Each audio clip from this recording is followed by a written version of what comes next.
Hi everyone, Dan Dugan from Edge Small Business Consulting, and today I've got Matt Kiker here from Appointed. How are you, Matt? Good, Dan. Thanks for having me on. Great to be here. Not a problem. Matt, do you want to just tell us a little bit about your business, Appointed?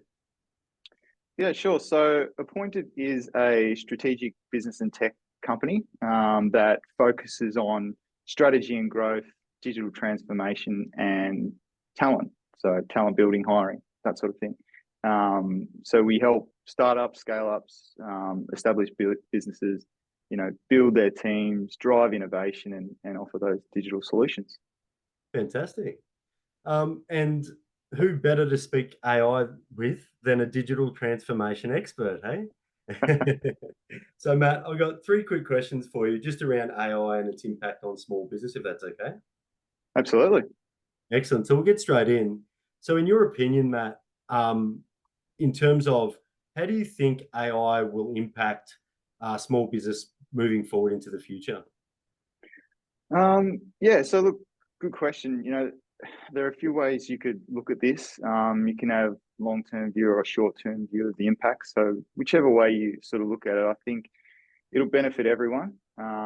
Being able to integrate it will be key, and having the right decision makers in the business to really drive and embrace the change. I think we need to remember that AI's potential is sort of in its early stage or infancy, but there'll be significant sort of leap towards automation.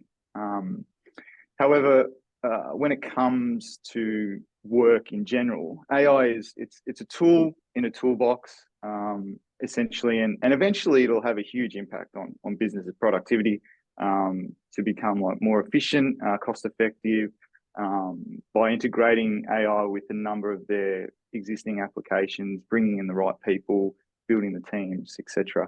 So AI won't be replacing your jobs anytime soon, in my opinion. But I think people who use AI will probably replace some of those jobs. But look, having said all of that, I think businesses still need to focus on their customers, customer experience.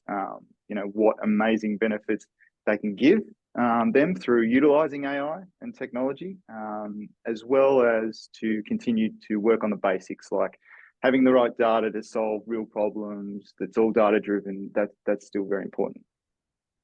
Excellent. So, I guess building on that with our second question, so what industries do you think will be most disrupted by AI, both now and I guess moving forward?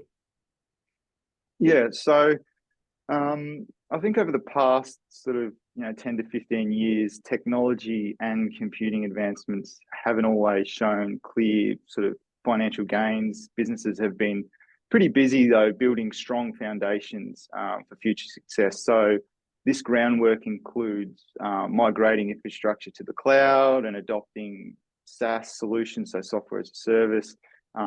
These changes have helped businesses to adapt to new technologies much faster. So a perfect example is, say, the rise of the chatbots or advanced chatbots used by like customer service teams.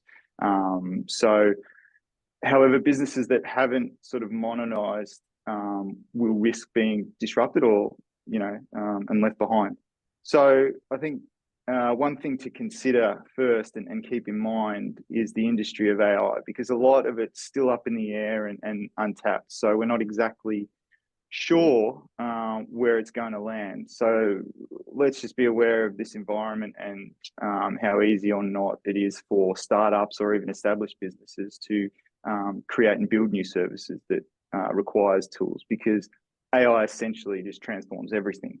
So getting back to what other industries, I think SaaS businesses that service a large customer base will be the ones that get ahead in AI, and they'll have a greater market share because all infrastructure around it will change as well. So that's one industry. I think healthcare industry, definitely.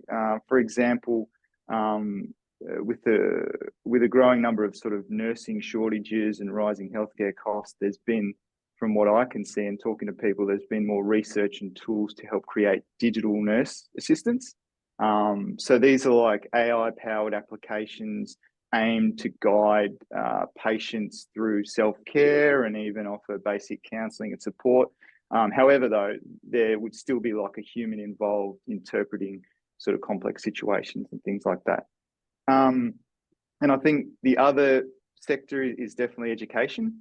I think they're probably really embracing AI as well. So studies out there have shown that about sort of 60% of teachers in the US and the UK are already using AI tools in their classroom. One innovative application that I can think of that has been used is personalized reading experiences for students. So similar to like TikTok or Netflix stories, this AI sort of tailors news feeds to students' preferences and keeping them engaged from the start. So they also use gamification elements to sort of further enhance their motivation. So and additionally for like higher education, exploring AI to transform some of the course material.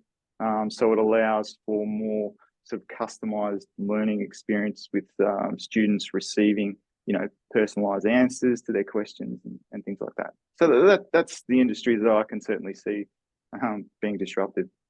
Yeah, no, that's amazing. That's a very detailed answer, mate. I really really Might appreciate have waffled a little bit, but no, that's absolutely perfect. So, look, the last one I just want to touch on is in your own business, how have you effectively used AI?